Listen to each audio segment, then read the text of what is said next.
지금 당장 숨통을 트지 못하면 저하가 위험합니다. 떼국물 흐르는 거지 소녀의 손이 떨리고 있었습니다. 그 손에 쥐어진 것은 어머니의 유품, 낡은 은비녀 하나. 그리고 그 비녀 끝은 지금 이 나라 임금의 목을 향하고 있었습니다. 사람들로 가득 찬 장터 한복판, 선비 차림의 사내가 목을 부여잡고 쓰러졌습니다. 얼굴빛은 순식간에 흑자색으로 변했고 숨소리는 끊긴 듯 했지요.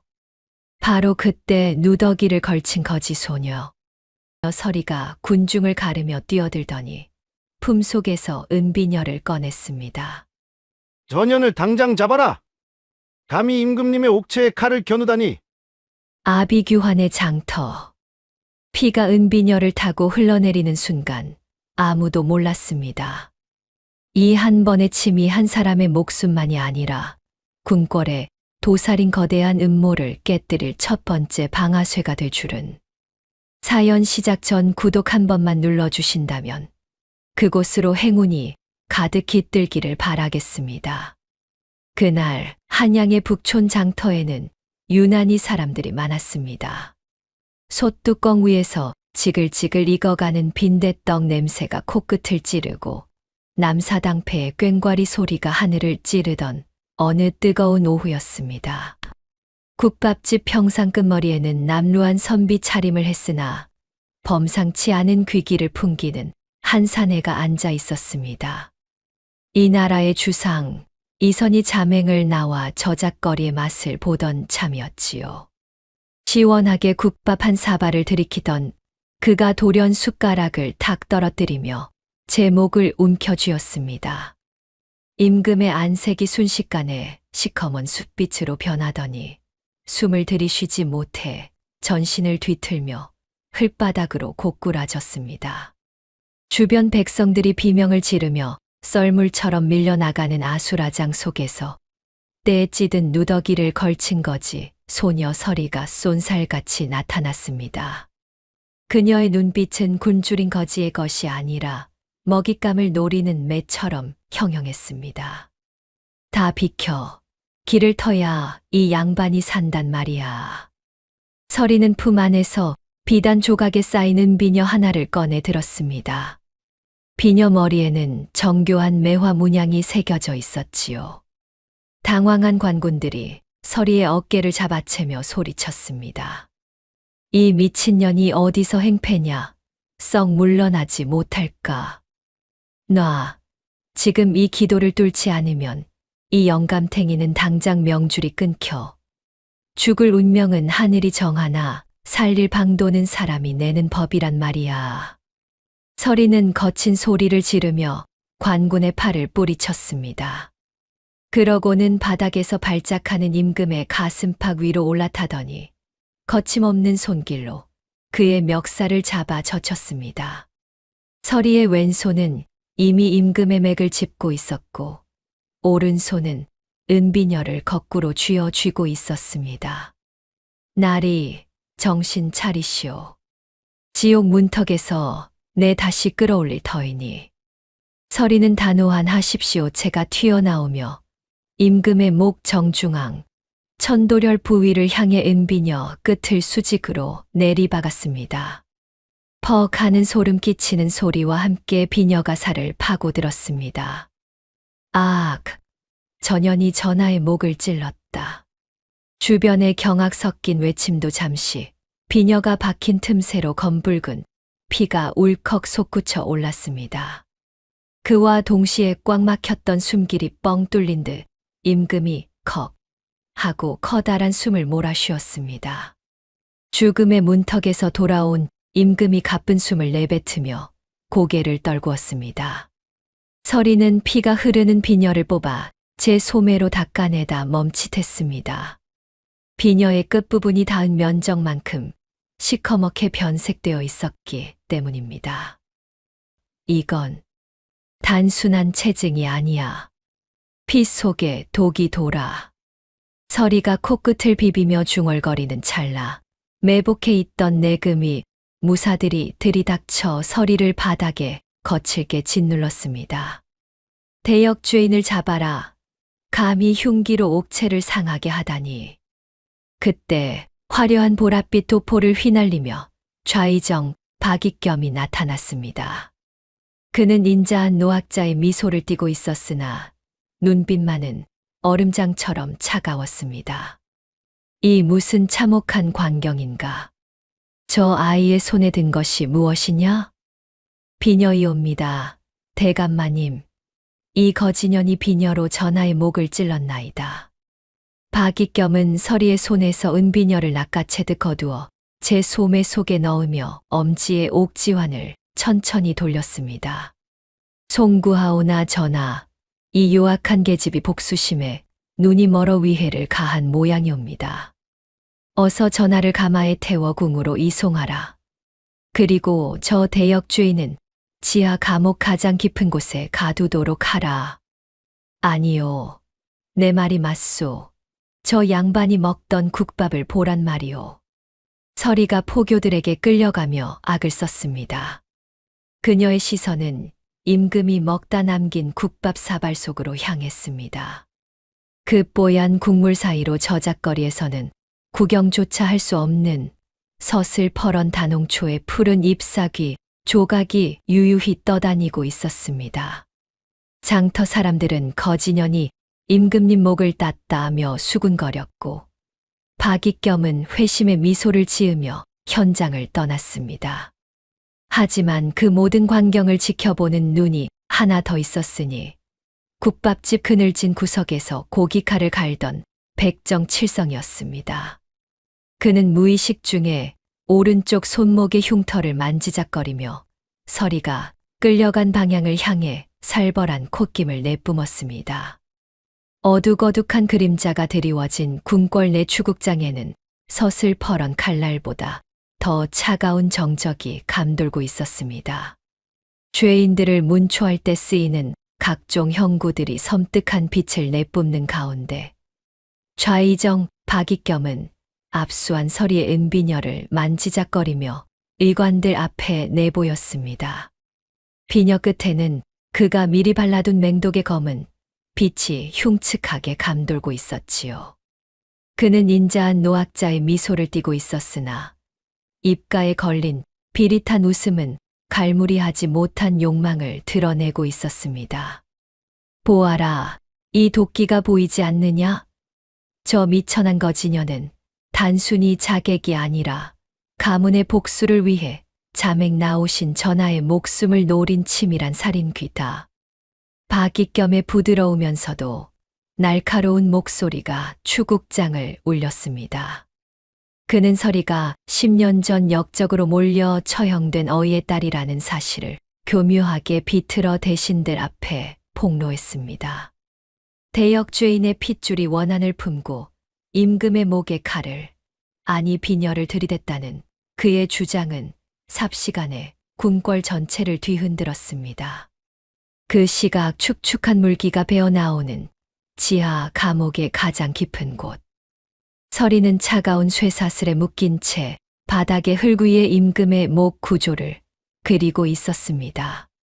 간수의 눈을 피해 오른손 검지와 중지로 자신의 왼손 맥을 짚어보던 서리의 눈빛이 매섭게 빛났습니다. 체에서 막힌 게 아니야. 기도를 타고 내려간 게 아니라 이미 피 속에 숨어 있었어. 그 푸른 약초 찌꺼기. 분명 아버지가 말씀하셨던 단홍초가 분명해. 서리가 코끝을 살짝 비비며 혼잣말을 짓씹을 때 저작거리의 백정칠성은 난장판이 된 국밥집 주변을 이 잡듯 뒤지고 있었습니다. 칠성은 쓰러진 평상 밑바닥, 구석진 틈새에서 서리가 눈여겨보았던 푸른 약초 조각 하나를 찾아냈습니다. 그는 그것을 조심스레 집어들며 자신의 숫돌 밑에 깊숙이 숨겼습니다. 칠성의 손목에 새겨진 내금이 시절의 흉터가 파르르 떨리며 살기를 내뿜었습니다. 감히 네 집 자식인 줄 알고 건드려. 이놈들, 내 칼이 고기만 써는 줄 알았더냐. 한편 궁궐 침전에서는 박익겸이 의식은 찾았으나 독 기운으로 실어증 증세를 보이는 임금 이선에게 바짝 다가앉아 있었습니다. 박익겸은 엄지에 낀 최고급 옥지환을 소리 없이 돌리며 서리를 당장 처형해야 한다는 상소를 들이밀었습니다. 송구하오나 전하, 민심이 흉흉하옵니다. 저 요악한 계집의 목을 쳐서 종묘사직의 기강을 바로잡으시옵소서. 이 모든 것이 소신이 나라를 걱정하는 충정에서 비롯된 것이옵니다. 어서 수결을 내리시지요. 박익겸은 예의 바르게 허리를 숙였으나 그의 눈은 임금의 떨리는 손가락 끝을 집요하게 쫓고 있었습니다. 하지만 임금은 대답 대신 박익겸의 소매 끝에서 풍기는 미세한 약취를 맡으며 깊은 눈으로 그를 응시할 뿐이었습니다. 다음 날 열린 국문장, 칼을 쓴 채 끌려 나온 서리는 박익겸을 향해 고개를 꼿꼿이 쳐들었습니다. 주변의 위압적인 분위기에도 서리의 기세는 꺾이지 않았습니다. 나으리, 거짓말을 하려거든 앞뒤나 맞추시오. 비녀 전체가 아니라 끝부분만 검게 변색된 것은 임금님의 피 속에 이미 독이 있었다는 명백한 증거가 아니면 무엇이란 말이오. 서리의 단호한 외심에 박익겸의 눈썹이 미세하게 꿈틀거렸습니다. 그는 당황함을 감추려는 듯 옥지환을 거칠게 돌리더니 도리어 눈웃음을 지으며 상대의 어깨를 가볍게 토닥이는 신용을 했습니다.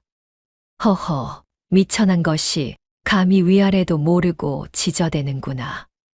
전연의 혀를 뽑아 다시는 망언을 내뱉지 못하게 하라.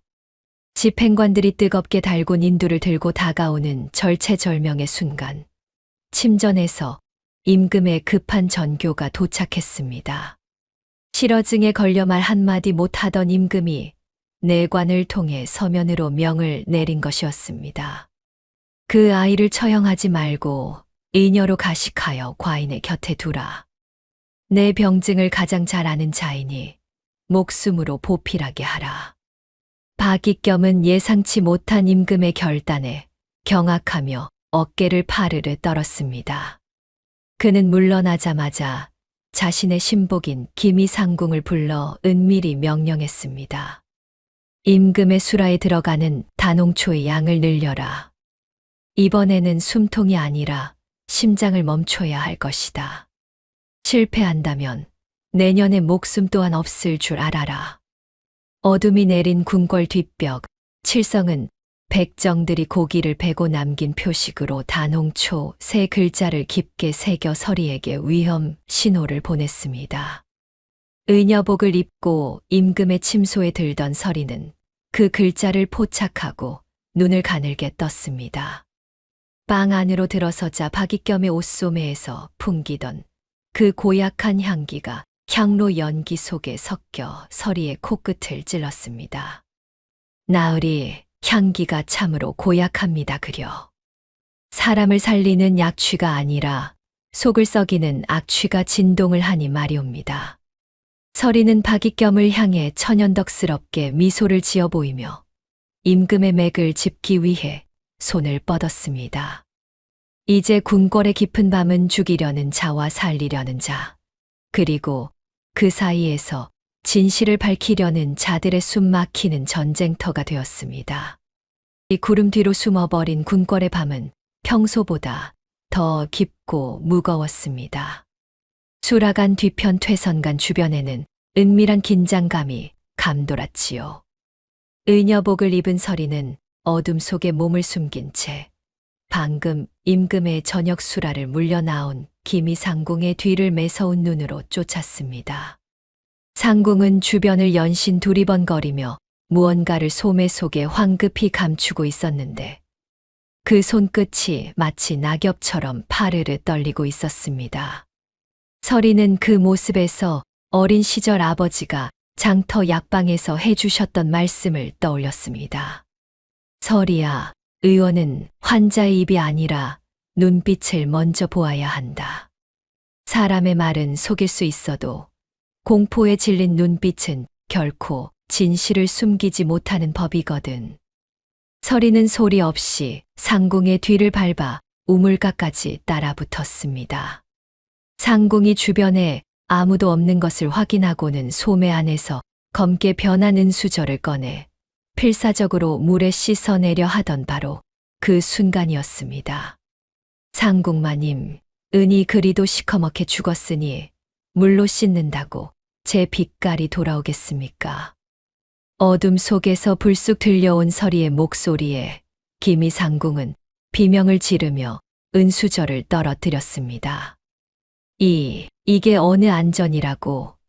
내까지 들녀가 감히 어디서 나타나 내 간담을 서늘하게 하느냐. 소인이 의녀라 마님의 병증을 살피러 왔습니다.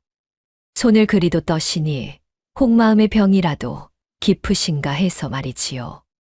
그 수저 제가 좀 봐야겠습니다.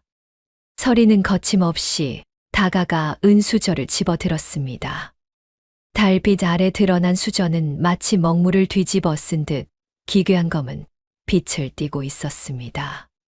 서리는 비녀 끝으로 수저의 변색된 부분을 살짝 긁어 냄새를 맡더니 코끝을 비볐습니다. 이것 보십시오. 이건 단순한 변색이 아니요. 다농초의 독이 은과 반응하여 나타난 증표입니다. 수라의 독이 들었음을 아시고도 왜 이를 닦아 없애려 하셨습니까? 기미상궁은 주저앉아 입을 벌린 채 아무 말도 하지 못했습니다. 서리는 그 길로 검게 변한 은절을 품에 넣고 임금의 침소로 향했습니다. 잠든 척 누워있던 임금 이선은 서리가 내민 은수저를 보고는 깊은 침묵에 빠졌습니다. 문장과 문장 사이 임금의 무거운 한숨이 방 안의 공기를 짓눌렀습니다. 전하, 보십시오. 과인이 보고 있는 것이 진실이더냐, 아니면 내 놈들이 만든 허상이더냐? 라고 물으셨지요? 이것이 바로 저들이 전하의 목을 죄어온 진실입니다. 전하께서 매일 드시던 보약이 사실은 상처를 덧나게 하고 숨을 막는 독약이었던 것이지요. 과인이 그토록 믿었던 경들이 내 숨통을 갉아먹고 있었단 말이냐. 임금의 목소리가 천시금과 섞여 갈라져 나왔습니다. 그는 답답함을 느끼는 듯 명치 부근을 주먹으로 가볍게 두드렸습니다. 서리는 임금의 곁을 지키며 단호하게 덧붙였습니다. 비녀로 뚫었던 목의 상처가 아물지 않는 이유도 바로 이 독 때문입니다. 피 속에 독이 돌아 생살이 돋는 것을 막고 있으니 약을 끊지 않으면 전하께서는 서서히 질식하게 될 것입니다. 한편 이 모든 정황을 눈치챈 좌의정 박익겸은 사저 서재에서 엄지에 낀 옥지환을 소리 없이 돌리고 있었습니다. 그의 인자한 미소 뒤로 서늘한 살기가 스쳤습니다. 상궁의 입이 너무 가볍구나. 쥐새끼 한 마리가 둑을 무너뜨리는 법이지. 그는 즉시 신복을 불러 기미 상궁을 제거하라는 비밀 전가를 내렸습니다. 하지만 궁 밖에서는 또 다른 파동이 일고 있었지요.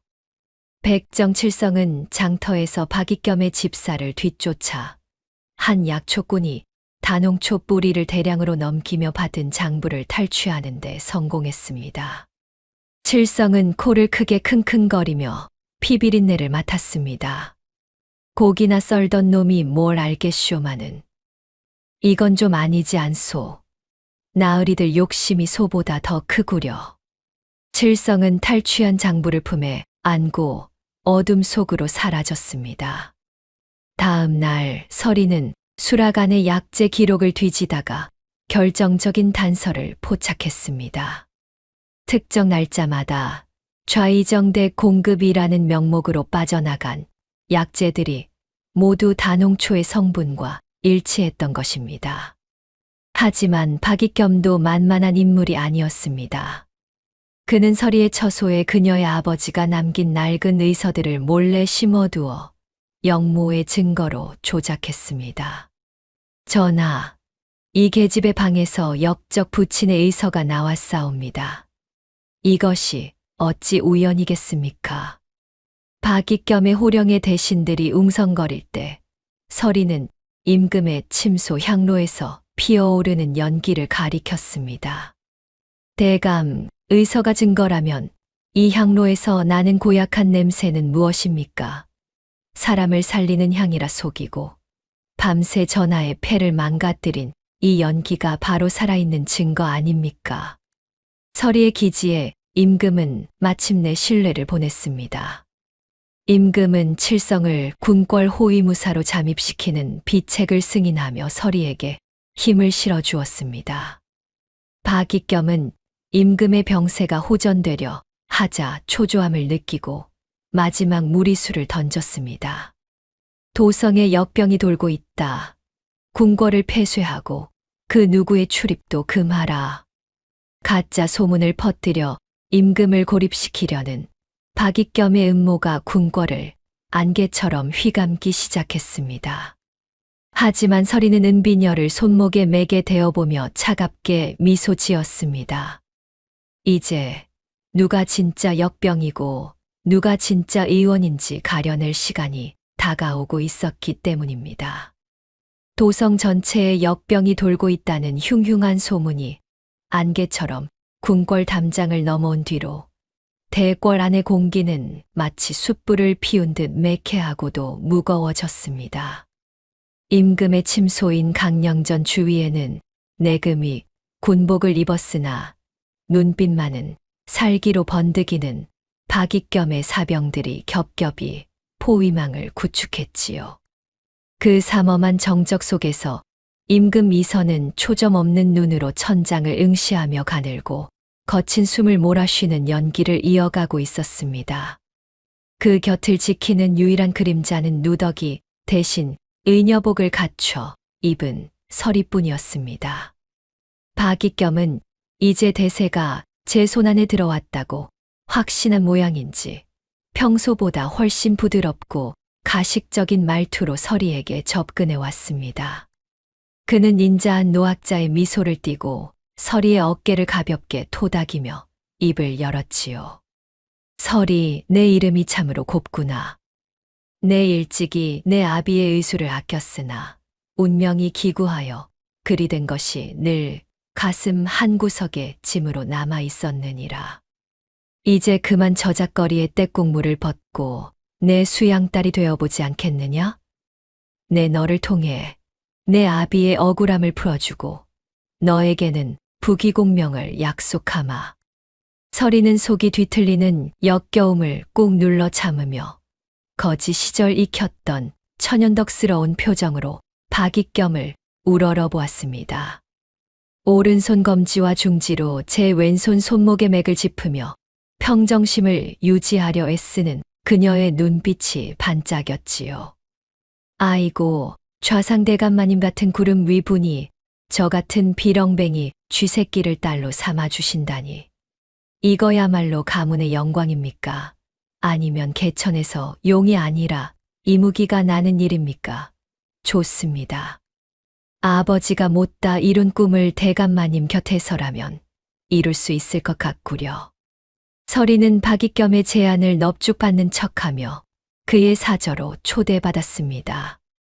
화려한 기와지붕 아래 비단 도포를 입은 양반들이 오가는 그곳은 피비린내 나는 궁궐과는 전혀 다른 세상 같았지요. 박익겸이 잠시 자리를 비운 사이 서리는 서재 구석에서 타오르는 화로를 유심히 주목했습니다. 서리는 고양이처럼 소리 없이 다가가 화로 속에서 아직 형체가 남은 종이 조각 하나를 잽싸게 낚아챘습니다. 그것은 반쯤 탄 밀서의 조각이었습니다. 서리는 그 탄 자국 너머로 10년 전 자신의 아버지를 역적으로 몰아넣었던 밀고자들의 명단과 함께 박익겸의 옥지환 인장이 선명하게 찍혀 있는 것을 발견했습니다. 서리는 코끝을 실룩이며 분노를 사겼습니다. 이 영감탱이가 우리 아버지를 죽인 몸통이었구나 하는 확신이 비수처럼 가슴에 박혔지요. 그 무렵 백정칠성은 내금이 병사의 군복을 훔쳐 입고 궁궐 담벼락 밑을 서성이고 있었습니다. 그는 코를 크게 킁킁거리며 권례의 감도는 비릿한 살기를 감지했습니다.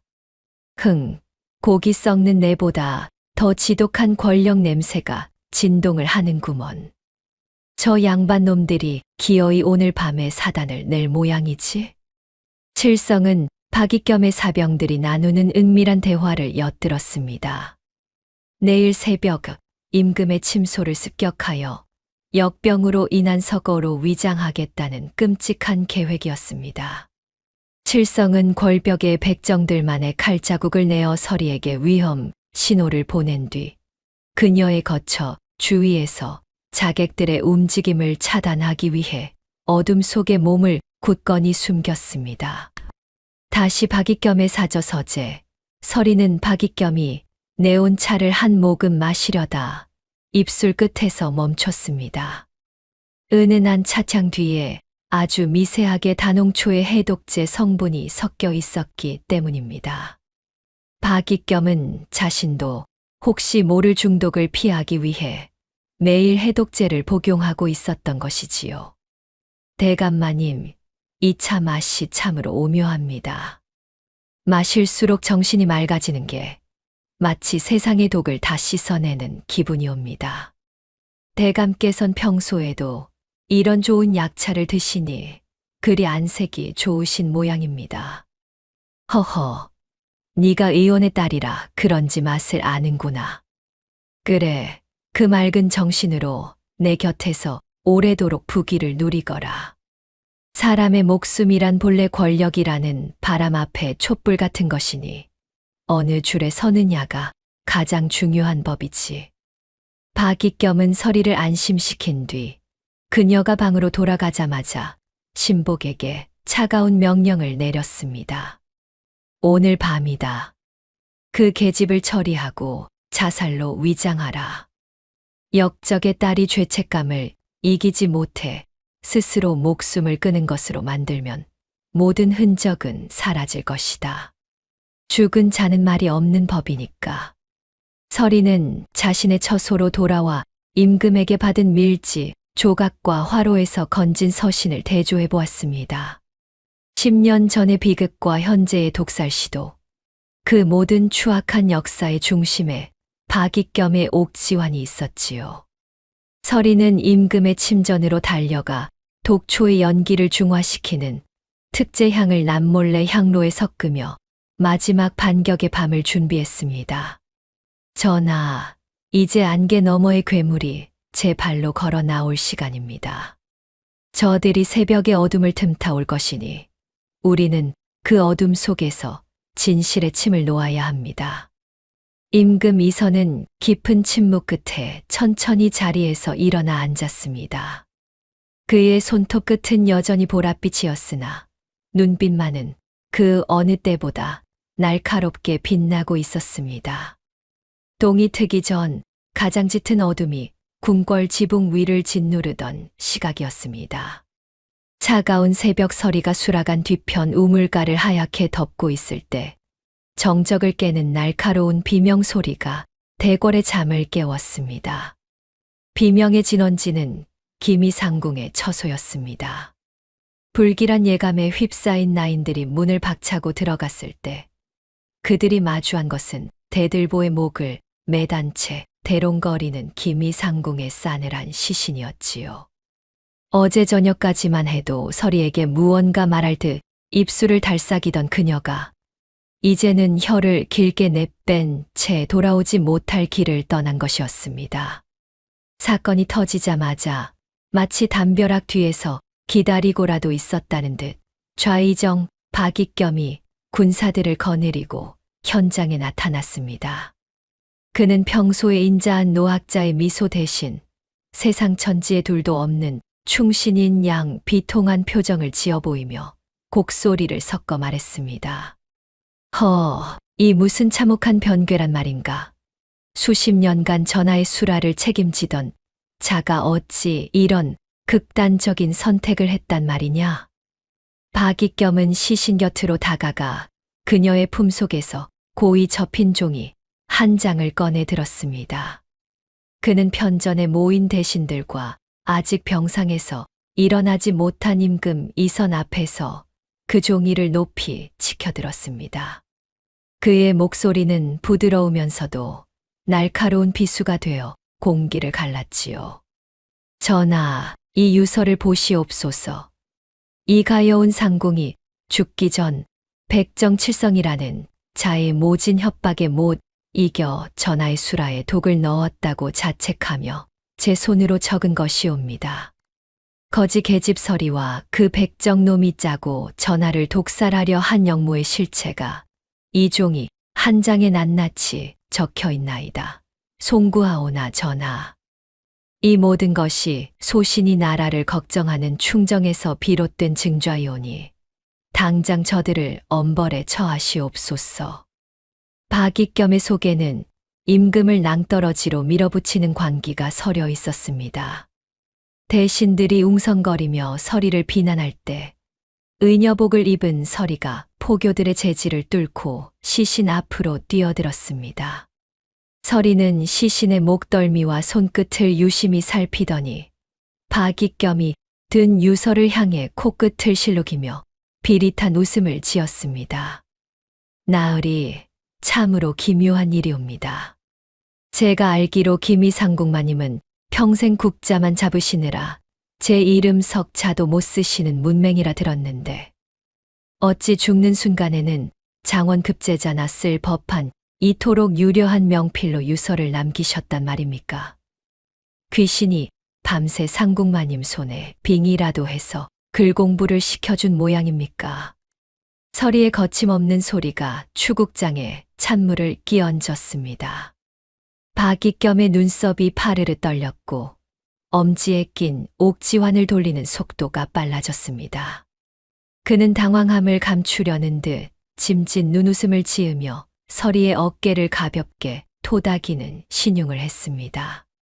허허, 저 어린 것이 충격이 커서 헛소리를 하는구나. 죽기 전에는 초인적인 힘이 발휘되는 법이지. 여보게들, 저 유악한 계집의 입을 당장 막지 않고 무엇들 하느냐. 박익겸은 증거를 없애려는 듯 유서를 촛불 가까이 가져가 슬쩍 태우려 했습니다. 그 찰나 서리는 다람쥐처럼 몸을 날려 박익겸의 소매를 낚아챘습니다. 비록 포교들에게 다시 붙잡혀 바닥에 내팽개쳐졌지만 서리의 손끝에는 타다 남은 종이 조각 하나가 쥐어져 있었지요. 서리는 그 종이 조각을 코에 대고 깊게 숨을 들이마셨습니다. 대감, 이 먹 향기가 참으로 익숙합니다 그려. 일반 저작거리에서 쓰는 싼 구석 먹이 아니라 오직 좌상 대감의 서재에서만 풍기던 그 귀한 당묵의 향기가 아닙니까? 상궁마님이 죽기 전 대감 댁 서재에서 먹을 갈아 이 유서를 썼단 말입니까? 아니면 대감께서 직접 써서 마님 품에 넣어주신 것입니까? 서리의 서슬퍼런 일침에 박익겸의 인자하던 안색이 순식간에 악귀처럼 변했습니다. 그는 저 계집을 당장 지하 감옥 가장 깊은 곳에 쳐넣어라 라고 사효를 지르듯 호령했습니다. 서리가 포교들에게 질질 끌려가는 와중에도 그녀는 시신의 손톱 밑을 마지막으로 훑었습니다. 그곳에는 아주 미세한 보라색 가루가 끼어 있었지요. 서리는 담장 너머에서 상황을 지켜보던 백정칠성을 향해 목이 터져라 외쳤습니다. 칠성 아저씨, 상궁마님 손톱 밑에 보라색 꽃가루가 있소. 단홍초에 수술이 묻은 곳을 찾아야 해. 그곳이 범인의 소굴이야. 칠성은 소리 없이 고개를 끄덕이며 어둠 속으로 몸을 숨겼습니다. 그는 상궁의 처소 뒷문에서 박익겸의 신복이 흘리고 간 특유의 문양이 새겨진 비단 단추 하나를 발견하고는 코를 크게 킁킁거렸습니다. 사냥개처럼 범인의 냄새를 쫓는 그의 눈빛에 무사의 본능이 되살아났지요. 한편 편전에서는 박익겸의 압박을 견디다 못한 임금 이선이 갑자기 소리를 내며 검붉은 피를 토했습니다. 임금의 전신이 뒤틀리며 바닥으로 쓰러지자 대신들은 비명을 질렀습니다. 하지만 이것은 서리와 미리 약속한 고도의 연기였지요. 박익겸은 속으로 쾌재를 부르며 겉으로는 오열하는 척했습니다. 전하, 어찌 이런 일이, 내금이 사병들은 무엇을 하느냐? 당장 궁궐의 모든 문을 걸어 잠그고 전하를 해치려 한 저거지. 계집의 배후를 낱낱이 밝혀라. 이제부터 대궐의 안위는 소신이 책임질 터이니 누구든 내 허락 없이 움직이는 자는 역적으로 간주하겠다. 박익겸은 임금의 와병을 핑계로 자신의 사병들을 궁궐 요직에 배치하며 사실상 정권을 장악했습니다. 지하 감옥 차가운 돌바닥에 던져진 서리는 창살 너머로 들어오는 희미한 달빛을 보며 자신의 왼손 맥을 짚었습니다. 맥박은 빠르고 불규칙하게 뛰고 있었지만 그녀의 눈빛만은 형형하게 빛나고 있었습니다. 영감탱이, 당신이 만든 그 가짜 유서가 당신의 목을 조르는 밧줄이 될 것이요. 진실은 때로 피를 흘려야 비로소 하얗게 드러나는 법이니까. 박익겸은 승리를 확신하며 자신의 비밀방에서 임금의 옥새를 위조하는 작업을 마무리했습니다. 그는 사행 집행관에게 비밀 전가를 보냈습니다. 내일 새벽 닭이 울기 전 서리의 목을 쳐서 모든 진실을 영원히 땅속에 묻어버리라는 명이었지요. 권력의 비정한 칼날이 서리의 목을 향해 다가오는 참혹하고도 긴 밤이 깊어가고 있었습니다. 달빛조차 참아들지 못하는 지하 감옥의 가장 깊은 구석, 이른바 먹방이라 불리는 그곳은 찌든 곰팡이 냄새와 앞서 죽어나간 이들의 원한 서린 냉기만이 가득했습니다. 서리는 두꺼운 쇠사슬에 양 손목이 묶인 채 차가운 돌벽에 기대어 앉아 있었지요. 10년 전 억울하게 죽은 아비가 마지막 숨을 내뱉었을지도 모를 이 어둠 속에서 서리는 도리어 오른손 검지와 중지로 제 왼손 손목의 맥을 짚으며 흐트러지는 정신을 다잡고 있었습니다. 아버지, 이 차가운 벽 너머로 보고 계십니까? 아버지가 가르쳐 주신 의술이 사람을 살리는 칼이 아니라 저들의 목을 죄는 밧줄이 되어야 할 텐데 세상이 참으로 무겁기만 합니다, 그려. 서리가 나직이 읊조릴 때 지상 위의 화려한 대궐 침전에서는 전혀 다른 풍경이 펼쳐지고 있었습니다. 좌의정 박익겸은 병색이 완연하여 누워있는 임금 이선의 머리맡까지 바짝 다가가 앉아 있었지요. 그는 겉으로는 세상 천지에 둘도 없는 충신인 양 허리를 굽히고 있었으나 내뱉는 말마디는 임금의 심장을 찌르는 비수와 다름없었습니다. 송구하오나 전하, 보시옵소서. 궁궐 밖 종친들이 대궐 앞에 엎드려 통곡하는 소리가 들리지 않으십니까? 저 요악한 거지, 계집의 목을 치지 않으시면 이 나라는 영모의 불길에 휩싸여 한 줌 재가 될 것이옵니다. 어서 사형집행교지의 수결을 내리시어 종묘사직의 기강을 바로잡으시옵소서. 이 모든 것이 소신이 나라를 걱정하는 충정에서 비롯된 것이옵니다. 박익겸은 입으로는 간곡한 말을 올리면서도 눈으로는 임금의 창백한 안색을 즐기듯 훑어내렸습니다. 그의 손가락은 엄지에 낀 최고급 옥지환을 소리 없이 그러나 아주 빠르게 돌리고 있었지요. 권력을 향한 그의 탐욕이 그 작은 옥반지 속에서 소용돌이치고 있었습니다. 그 무렵 궁 밖의 어둠 속을 소리 없이 누비던 백정칠성은 도성 북쪽 끝자락 박익겸의 사저 뒤편에 숨겨진 비밀 창고를 찾아냈습니다. 코를 크게 킁킁거리며 사방을 살피던 칠성의 미간이 일그러졌지요. 고기 썩는 비린내보다 더 지독한 약초 냄새가 여기서 나는구먼. 저 양반놈 입으로는 공자왈 맹자왈 하더니 뒤로는 이런 독초 구덩이를 파놓고 사람들을 죽여왔단 말이지. 내 오늘 이놈들의 명주를 이 고기칼로 다 썰어버리고 싶다마는. 칠성은 박익겸이 남몰래 단홍초를 대량으로 말려 쌓아둔 비밀 창고를 확인하고는 가슴 속에 품었던 장부를 고쳐 쥐었습니다. 다시 지하 감옥 서리 앞에 식어빠진 보리밥 사발 하나가 툭 던져졌습니다. 흙먼지가 풀풀 날리고 니가 섞인 밥덩이를 서리가 천연덕스럽게 한술 크게 떠 입에 넣었을 때였습니다. 어금니 끝에 무언가 딱딱하고 차가운 것이 걸렸지요. 서리는 주변을 살피다 그것을 몰래 뱉어 손바닥에 올렸습니다. 그것은 쌀알보다 조금 더 큰 은은한 초록빛을 내는 옥 파편이었습니다. 이건 박익겸 그 영감탱이가 애지중지하며 돌려대던 옥지환 조각이 아닌가. 아저씨가 기어이 그 영감탱이의 코털을 건드렸구려. 옥이 깨졌으니 그놈의 운수도 다했다는 신호겠지. 서리는 코끝을 실룩이며 옥 파편을 뚫어지게 쳐다보았습니다. 칠성이 박익겸의 비밀을 건드렸거나 혹은 박익겸과 크게 한판 붙었음을 알리는 위험이자 희망의 전갈이었습니다. 하지만 상황은 절망적으로 돌아갔습니다. 박익겸은 칠성이 자신의 비밀 창고에 침입했다는 보고를 받고 내금위 전체를 풀어 칠성을 궁궐 침입 자객으로 수배했지요. 자객이다. 궁궐을 침범하여 전하를 위해하려 한 백정놈을 잡아라.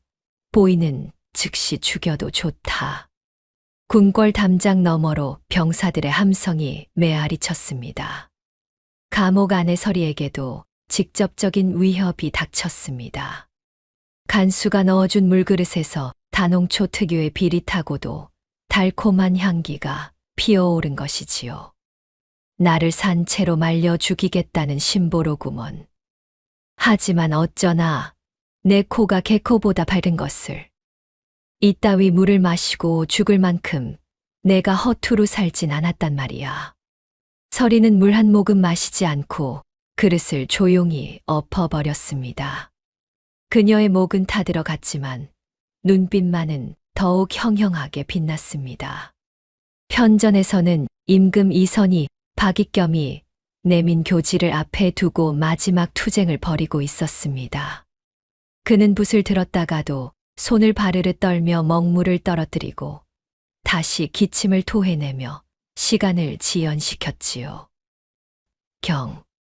경의 뜻은 알겠으나 내 눈이 침침하여 글자가 보이지 않는구나.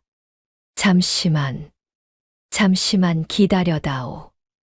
임금의 지연 작전에 화가 머리 끝까지 치민 박익겸은 직접 지하 감옥으로 내려왔습니다. 그는 쇠창살 사이로 누더기를 걸친 채 앉아있는 서리를 내려다보며 광기 어린 눈웃음을 지었습니다. 내 아비도 딱 이 자리에서 피를 토하며 죽었지. 진실이 어쩌니 의술이 사람을 살리니 어쩌니 하더니만 결국 쥐도 새도 모르게 썩어 문드러진 게 내 아비의 운명이었다. 너 또한 그리 될 것이야. 내일 새벽이면 내 목은 저작거리 장대에 걸려 까마귀 밥이 될 테니 말이다. 박익겸이 서리의 아버지를 모욕하며 비릿하게 웃자 서리는 천천히 고개를 들어 그를 정면으로 응시했습니다. 그녀의 눈에는 두려움 대신 서늘한 비웃음이 서려 있었지요. 나으리 참으로 안 됐구려. 엄지에 끼고 금이야 옥이야 돌려대던 그 번지르르한 옥지환이 깨진 걸 보니 나으리의 그 뒤틀린 권세도 조각조각 부서질 날이 머지않은 모양입니다. 상한 고기는 썩은 냄새를 가릴 수 없는 법인데 대감의 그 속은 이미 구더기가 들끓고 있지 않소. 서리의 거침없는 도발에 박익겸은 어깨를 파르르 떨며 소리 없이 분노를 사겼습니다. 그는 돌아서며 사행 집행관에게 눈짓을 보냈습니다. 더 이상 살려둘 가치가 없다는 뜻이었지요. 그 시각 궁궐 담장을 넘던 칠성은 박익겸의 추격군에 포위되어 벼랑 끝으로 몰렸습니다. 사방에서 날카로운 화살이 비 오듯 쏟아지는 가운데 칠성은 단홍초 거래 장부가 든 보따리를 제 가슴에 단단히 묶었습니다. 이 장부가 세상 밖으로 나가야 우리 꼬맹이가 살고 전하가 산다. 내 오늘 고기 대신 이 몸뚱이를 던져 진실을 구하겠노라. 칠성은 거침없이 절벽 아래 시커먼 강물 속으로 몸을 던졌습니다. 그가 사라진 수면 위로 차가운 달빛만이 부서졌지요. 감옥 안 사형을 알리는 새벽 종소리가 궁궐의 정적을 찢으며 울려 퍼지기 시작했습니다. 서리는 담담하게 제 저고리 고름을 찢었습니다. 그리고는 손가락 끝을 물어맺힌 피와 바닥에 검은 흙을 섞어 돌벽 위에 마지막 유언을 써 내려갔습니다. 사람을 죽이는 것은 독이지만 나라를 죽이는 것은 침묵이다. 내 아비의 의술은 살림이었으나 너희의 권력은 살인이로다. 비록 몸은 쇠사슬에 묶여 있었으나 서리의 영혼만은 그 어느 때보다 자유롭게 비상하며 최후의 시간을 맞이하고 있었습니다. 사형을 알리는 새벽 종소리가 궁궐의 무거운 공기를 찢고 지하 감옥까지 스며들었습니다.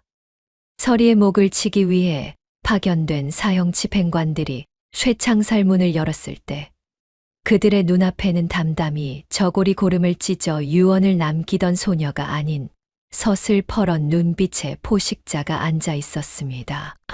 집행관들이 서리의 어깨를 거칠게 잡아 끌려던 그 순간 천장 부근 어두운 환기구 구멍에서 거대한 그림자 하나가 짐승처럼 뛰어내렸습니다. 이게 웬 놈이냐? 자객이다. 집행관들의 비명은 채 이어지지 못했습니다. 복면을 쓴 채 나타난 백정칠성이 우람한 체구를 날려 집행관들의 명치를 가볍게 쳐서 제압했기 때문이지요. 절벽 아래 강물로 뛰어들었던 칠성은 죽음의 문턱에서 살아 돌아와 기어이 약속을 지키러 나타난 것이었습니다. 칠성은 부상당한 어깨에서 피를 뚝뚝 흘리면서도 품 안에서 무언가를 꺼내 서리의 발치로 힘껏 던졌습니다. 꼬맹이, 이거 없어서 서운했지. 내 아비의 혼이 담긴 물건이니 꽉 쥐어라. 그것은 박익겸이 증거물로 챙겨두었던 서리 아버지의 매화 문양은 비녀였습니다. 서리가 비녀를 집어드는 순간 손끝에 기묘한 감각이 전해졌습니다. 평소와는 다르게 비녀 머리 부분이 미세하게 덜컹거리는 것이 아니겠습니까? 서리는 본능적으로 오른손 검지와 중지로 비녀의 맥을 짚듯 매만지다 힘주어 머리 부분을 돌려 빼냈습니다. 아, 아버지 역시 저를 혼자 두지 않으셨구려. 비녀의 빈속에서 말려 나온 것은 10년 전 아버지가 박익겸의 배신을 예견하고 적어둔 단홍초의 독성을 중화하는 비방과 박익겸의 죄를 밝힐 비단 조각이었습니다. 서리가 그 밀지를 확인하는 찰나 감옥 복도 저편에서 횃불이 물결치며 박익겸이 사병들을 거느리고 나타났습니다. 백정놈이 제 발로 무덤을 찾아왔구나. 여봐라, 저 대역죄인들과 자객을 한꺼번에 베어버려라. 오늘 이 감옥을 저들의 공동묘지로 만들어주마.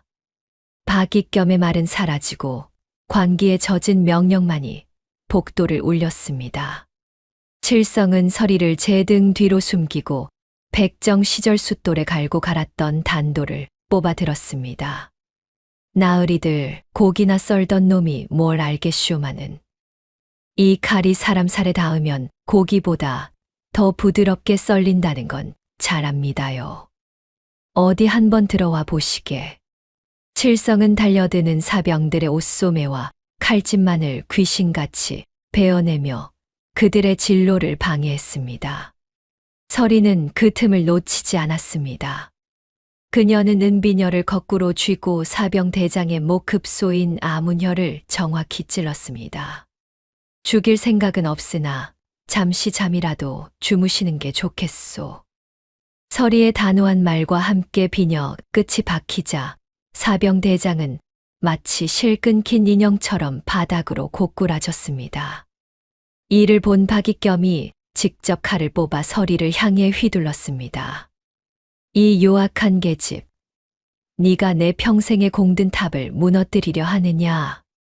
서리는 박익겸의 칼날을 피하며 조금 전 비녀 머리에서 빼내는 조각을 그의 얼굴을 향해 던졌습니다. 챙강 하는 소리와 함께 박익겸의 가끈이 잘려나갔고 그의 체면은 바닥으로 떨어졌습니다. 칠성은 혼란을 틈타 서리를 등에 업고 미리 봐두었던 궁궐 수로를 향해 몸을 날렸습니다. 꼬맹아, 숨 참아라. 여기서 나가면 저 양반 놈들의 세상도 끝이다. 두 사람은 오물이 흐르는 수로를 지나 도성 밖 버려진 사찰로 몸을 숨겼습니다.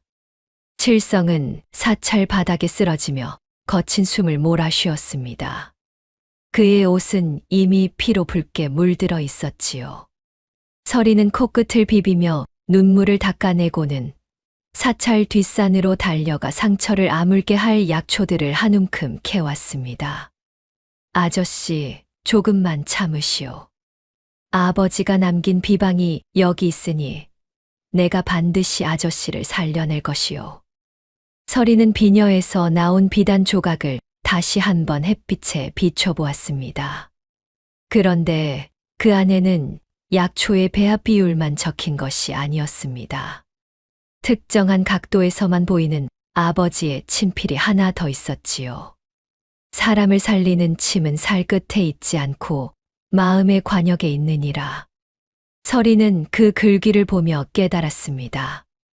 아버지가 남긴 진짜 무기는 이은비녀가 아니라 박익겸이라는 거대한 악을 무너뜨릴 서리 자신의 의지라는 사실을 말입니다.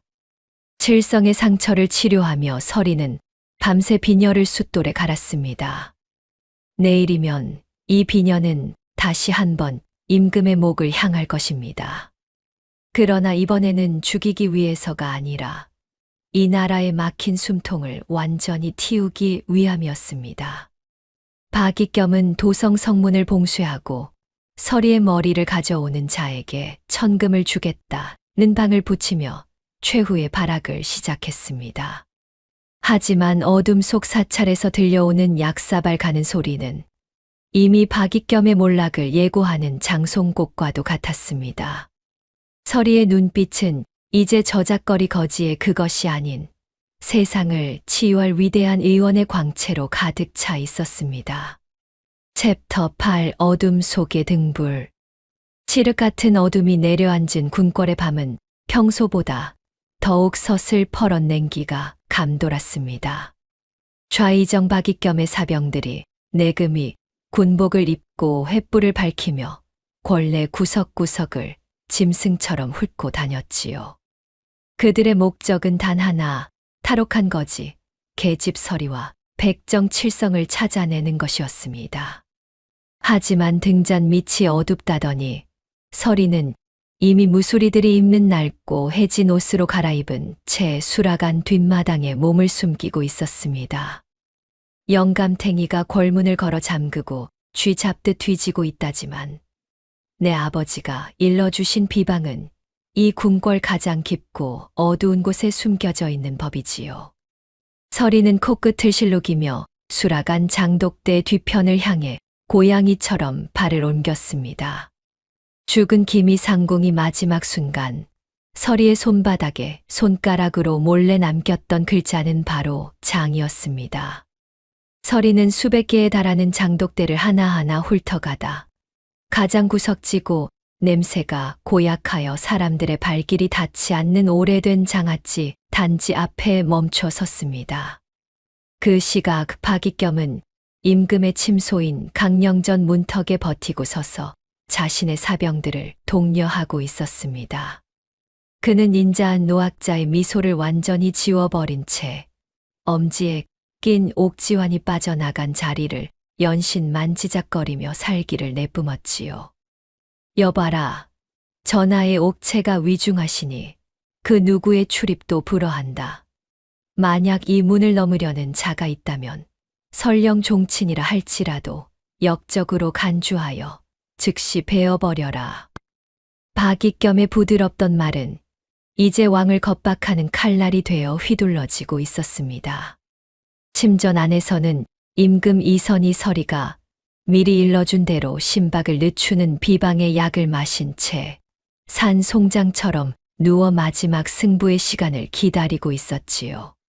다시 수라간 뒷마당, 서리는 소매를 걷어붙이고 가장 낡은 단지 밑바닥에 흙을 파헤치기 시작했습니다. 손톱의 검은 흙이 끼고 땀방울이 턱끝으로 떨어졌지만 서리는 멈추지 않았지요. 마침내 단단한 무언가가 손끝에 걸렸습니다. 그것은 기름종이에 겹겹이 쌓여 봉인된 작은 책자였습니다. 찾았구려. 기미상궁마님이 목숨과 맞바꾼 게 바로 이것이었단 말이지. 서리가 떨리는 손으로 책자를 펼치자 그 안에는 박익겸이 매달 상궁을 협박하여 수라에 넣게 한 독초의 양과 그 대가로 지불한 뇌물 목록이 깨알같이 적혀 있었습니다.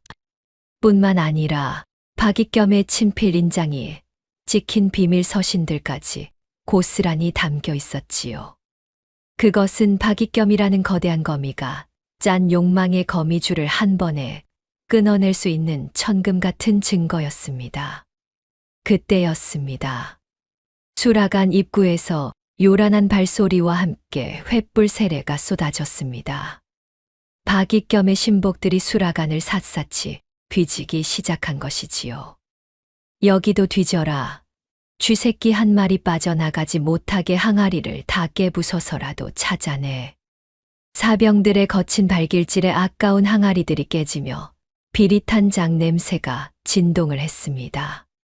서리는 책자를 품속 깊숙이 넣고 벽장 뒤로 몸을 피했습니다. 위기의 순간 궁궐밖 도성 한복판에서 거대한 불길이 치솟아 올랐습니다.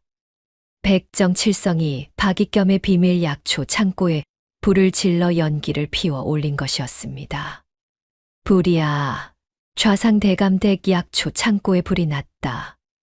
궁궐을 지키던 병사들의 시선이 일제히 궐 밖으로 쏠린 틈을 타 서리는 연기 자욱한 수라간을 빠져나왔습니다. 그녀는 미리 약속된 장소에서 임금의 전담 내관을 만났습니다.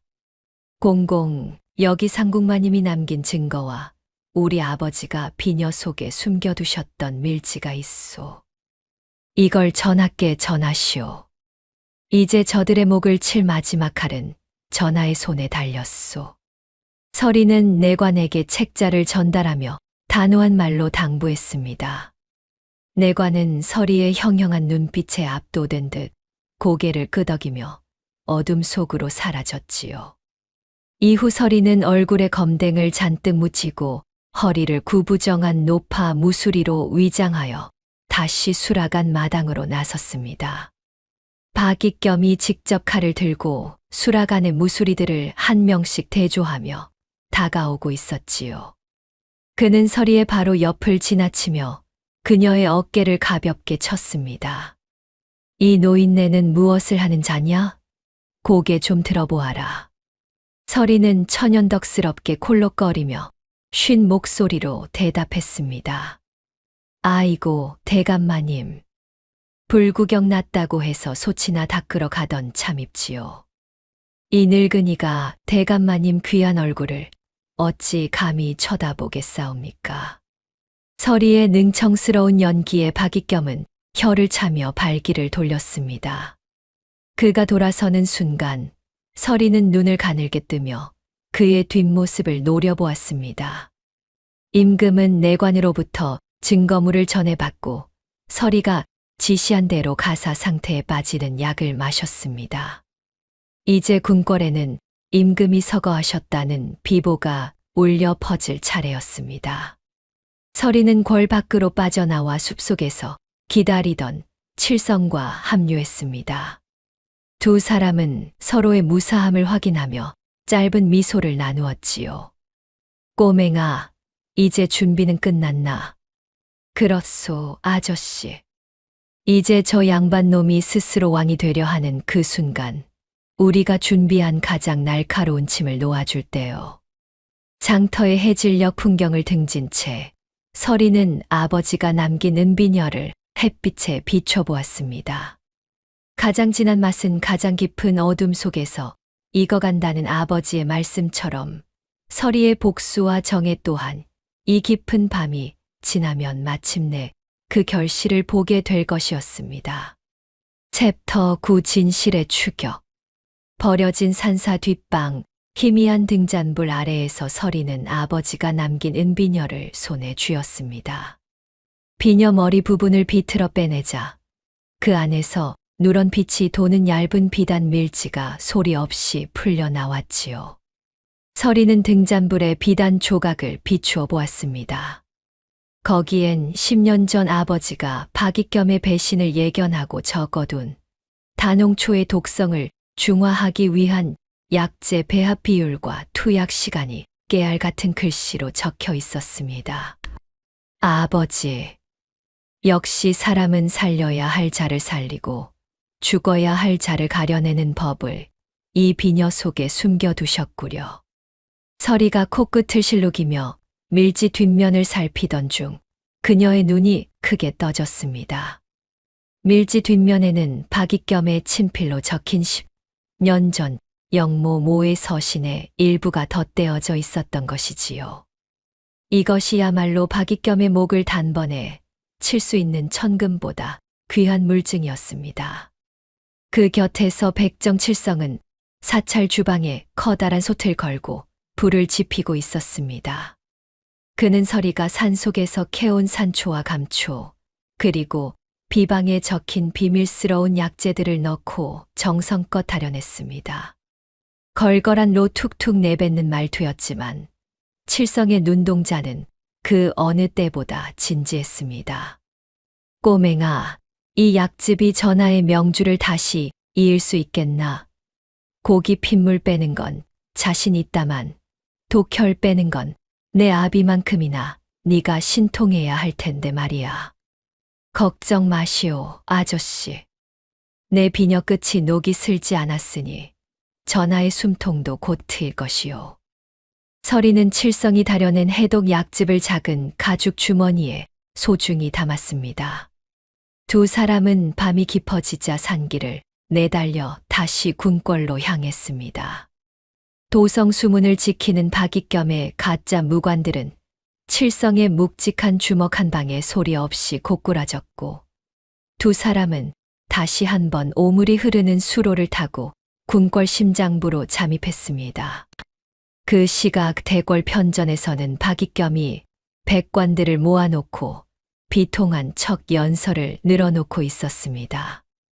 그의 목소리는 예의 바른 말이었으나 그 속내엔 승전가를 부르는 승리자의 오만이 가득했지요. 송구하오나 전하께서 방금 전 서거하셨나이다. 역병의 기운이 너무나 강하여 어이들도 손을 쓰지 못했으니 이제 나라의 안위를 위해 세자의 대리청정과 함께 이 박아무개가 섭정을 맡아 혼란을 수습하려 하옵니다. 박익겸이 옥새를 손에 쥐려는 찰나 서리는 이미 임금의 침소인 강령전 병풍 뒤에 몸을 숨기고 있었습니다. 그녀는 향로에서 피어오르는 단홍초 연기를 끄기 위해 식어버린 찬물을 부어버리고 미리 준비한 해독 약즙을 잠든 듯 누워있는 임금의 입술 사이로 한 방울씩 흘려 넣었습니다. 전하, 정신을 차리셔야 합니다. 죽을 운명은 하늘이 정하나 살릴 방도는 사람이 내는 법이라 하셨습니다. 제 아비가 지키려 했던 이 나라의 숨통을 제발 스스로 틔워 주시옵소서.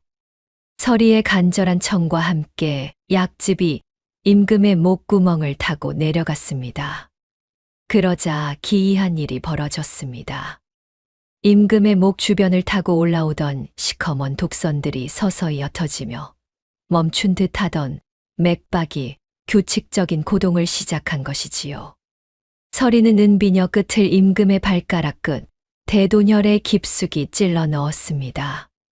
그러자 뿜어져 나온 것은 숨막히는 검붉은 피가 아니라 도끼가 빠져나간 선홍빛 혈액이었습니다. 임금이 거친 숨을 몰아쉬며 눈을 떴습니다. 그의 눈동자에는 도끼로 인한 혼탁함 대신 서슬퍼런 왕의 위엄이 되살아나고 있었습니다. 서리는 임금에게 박익겸의 친필이 담긴 밀지를 보여주며 나직이 속삭였습니다.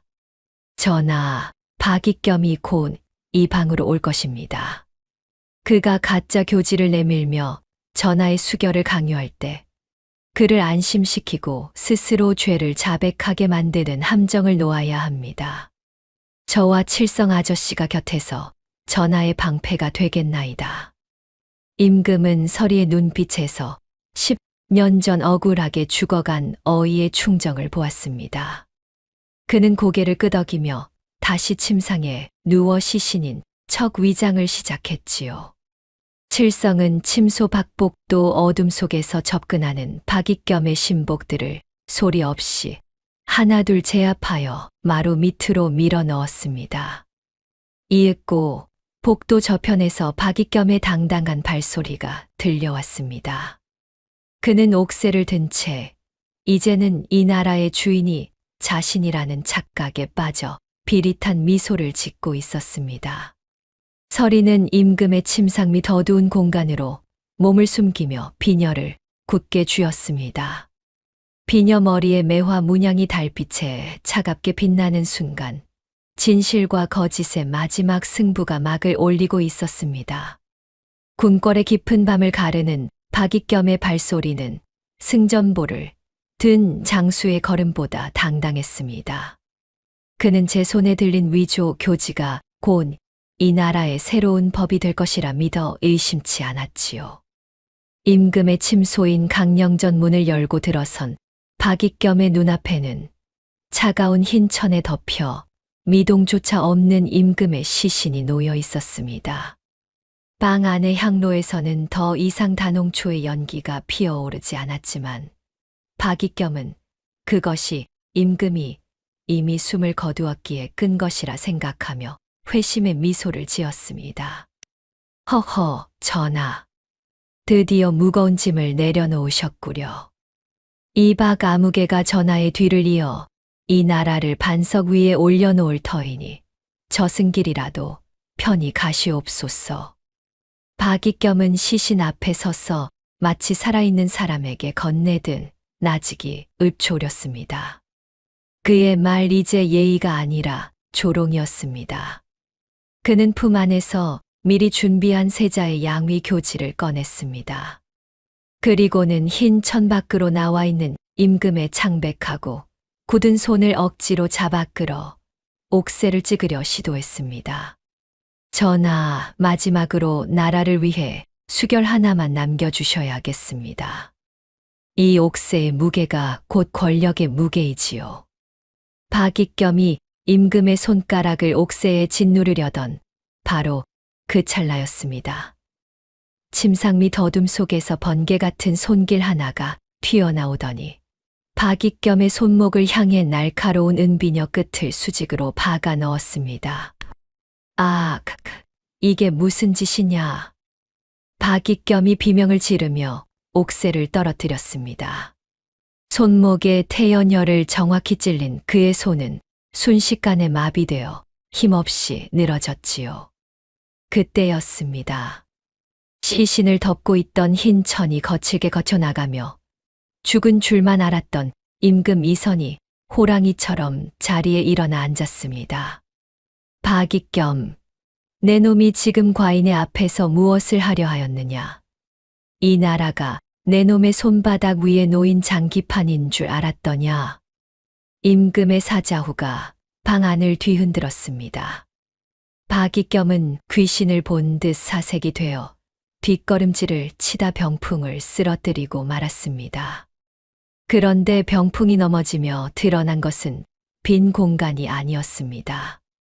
그곳에는 붓을 든 채 박익겸의 모든 행동과 자백을 기록하고 있던 사관들이 서슬퍼런 눈으로 그를 노려보고 있었지요. 이것은 함정이다. 저 거지 계집이 전하를 홀려 나를 모함하는 것이다. 박익겸이 마지막 발악을 하며 소리를 질렀으나 그때 칠성이 문을 박차고 들어와 박익겸의 목에 차가운 고기칼을 겨누었습니다. 칠성의 뒤로는 박익겸의 사병들을 무장해제시킨 진짜 내금이 무사들이 들이닥쳤습니다. 나으리 고기나 썰던 놈이 뭘 알겠쇼마는. 지금 나으리 얼굴빛이 썩은 돼지고기보다 더 못하구려. 이제 그만 무릎을 꿇으시지 않겠소. 서리는 침상 밑에서 천연덕스럽게 기어 나와 박익겸의 소매에서 떨어진 단홍초 가루 주머니를 집어들었습니다. 그리고는 박익겸이 끼고 있던 옥지환을 빼서 바닥에 힘껏 던졌습니다. 쟁강 소리와 함께 박익겸의 권세를 상징하던 옥지환이 산산조각 났습니다.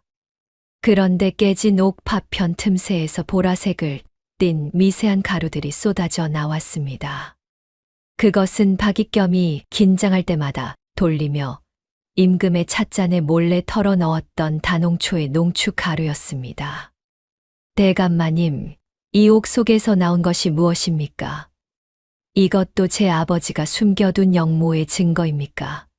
아니면 대감께서 매일같이 전하께 드린 정성 어린 약입니까? 서리의 날카로운 추궁에 박익겸은 더 이상 대꾸하지 못한 채 바들바들 떨었습니다. 임금은 박익겸이 떨어뜨린 위조, 교지를 집어들어 사관들에게 넘겼습니다.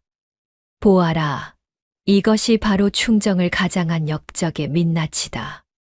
과인이 살아있음에도 서거를 논하고 옥새를 훔쳐 나라를 찬탈하려 한 이자의 죄를 하늘이 알고 땅이 아느니라. 궁궐 밖에서는 박익겸의 사병들이 횃불을 든 진짜 군사들에게 포위되어 하나둘 투항하고 있었습니다. 박익겸은 자신의 오만이 불러온 거대한 함정 속에서 허우적거리며 비참하게 무너져 내리고 있었습니다. 서리는 품 안의 은비녀를 매만지며 천장을 올려다보았습니다. 비녀 끝에 맺힌 달빛이 마치 10년 전 아버지가 보내주신 진실의 미소처럼 환하게 빛나고 있었습니다. 어둠이 거친 대궐 앞마당에는 서슬퍼런 아침 햇살이 화살처럼 내리꽂히고 있었습니다. 억울한 원혼들의 곡소리가 들리는 듯하던 궁궐의 공기는 이제 진실의 바람을 타고 서서히 정화되고 있었지요. 포박된 좌의정 박익겸과 그 일당들이 거적대기 위에 꿇어앉았고 그 주위를 백관들과 성난 백성들이 겹겹이 에워쌌습니다. 골문 밖에서는 나라를 좀먹은 역적을 처단하라 는 백성들의 함성이 파도처럼 밀려들었답니다. 임금 이선은 골룡포를 정제하고 어좌에 올라 떨리는 손으로 두루마리 하나를 펼쳐들었습니다. 그것은 10년 전 억울하게 역적으로 몰려 숨져갔던 전 어의, 즉 설이 아버지의 명예를 복권하는 교지였지요. 임금의 목소리는 깊고 장중하게 마당 구석구석으로 퍼져나갔습니다. 들으라, 10년 전 충심으로 과인을 보필하던 어인은 역적이 아니라 이 나라의 숨통을 지키려 했던 유일한 충신이었느니라. 탐욕에 눈먼 자들이 진실을 묻고 충신을 도륙했으니 과인이 이제야 그 억울함을 씻어주고 가문의 명예를 온 천하에 다시 세우노라. 임금의 낭독이 끝나자 서리는 화려한 의녀복 대신 아버지가 생전에 입으시던 낡고 바랜 의원복을 걸치고 나타났습니다. 서리는 천천히 박익겸의 앞으로 걸어갔지요. 그녀의 손에는 10년 전 아버지를 죽음으로 몰아넣고 다시 임금의 목을 찔렀던 그 은비녀가 들려 있었습니다. 서리는 비녀를 박익겸의 코앞에 들이대며 단호하고 기품 있는 하십시오 채로 입을 열었습니다. 좌상 나으리, 아니 박익겸 씨, 똑똑히 보시오. 이 비녀는 사람을 찌르는 흉기가 아니라 당신 같은 인간의 시커먼 독을 가려내는 거울이오. 당신이 옥지환을 돌리며 권력을 탐할 때 제 아버지는 이 비녀로 백성들의 막힌 혀를 뚫고 계셨단 말이오. 박익겸은 마지막까지 발악하며 고개를 쳐들었습니다. 그의 백발은 흩어졌고 눈동자는 광기로 이글거렸지요. 천한거지년의 말을 누가 믿는단 말이냐. 저것은 조작된 것이다.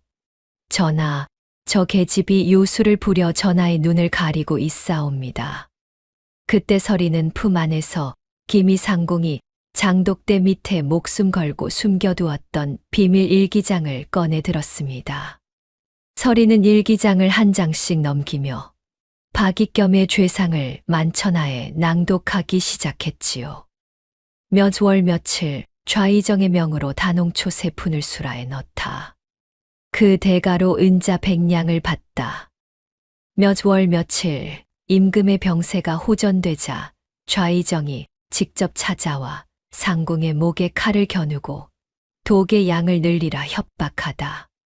대감, 이 글씨가 누구의 것인지, 그리고 이 옆에 찍힌 인장이 누구의 것인지 아직도 모른다. 발뺌하시겠소. 서리의 폭로가 이어질수록 박익겸의 얼굴은 잿빛으로 변해갔습니다. 백성들은 담장 너머로 썩은 채소와 돌덩이를 던지며 분노를 쏟아냈지요. 칠성은 박익겸의 가슴팍을 발로 차 바닥에 굴복시키며 그가 숨겨두었던 단홍초 거래 장부와 위조된 옥새를 임금의 발치에 바쳤습니다. 나으리, 고기나 썰던 놈이 뭘 알겠쇼마는. 지금 나으리가 흘리는 그 눈물은 참회의 눈물이 아니라 다 잡은 권력을 놓친 악마의 눈물이구려. 이제 그만 가시는 게 어떻겠소? 임금은 차갑게 내려다보며 마지막 판결을 내렸습니다. 평소 인자하던 임금의 눈에는 서늘한 심판자의 광채가 서려 있었지요. 박익겸은 들어라. 너는 권력으로 사람을 사고 도구로 왕을 죽이려 하였다.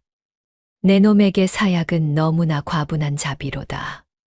너를 사형에 처하는 대신 네가 그토록 멸시하던 저작거리로 내모라 평생 백성들의 침을 맞으며 동량을 하게 하는 영구 거렁뱅이 형벌을 내리노라.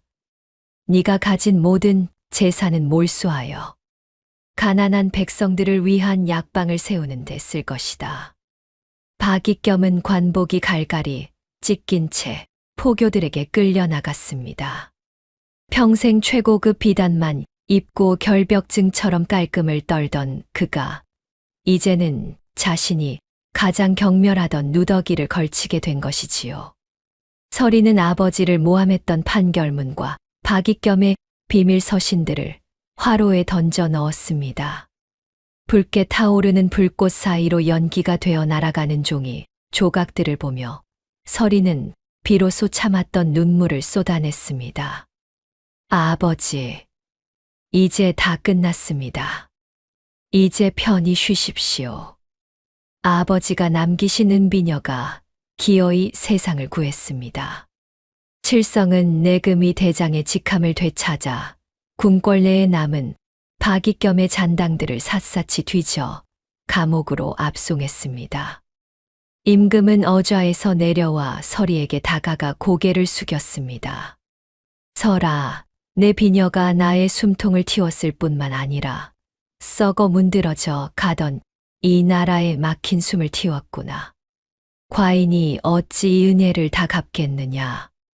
대궐마당에는 다시금 평화로운 햇살이 가득 찼습니다. 지독했던 독초의 향기는 사라지고 어디선가 불어오는 시원한 바람이 서리의 머리에 꽂힌 은비녀를 가볍게 스치고 지나갔습니다. 진실이 승리하고 악이 단죄받는 참으로 통쾌하고도 눈물겨운 정오의 풍경이었더랍니다.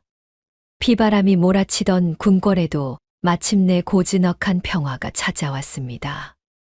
지독했던 단홍초의 비릿한 약취는 사라지고 그 자리를 은은한 매화 향기가 대신 채웠지요. 임금 이선은 가장 먼저 서리를 불러 치하했습니다.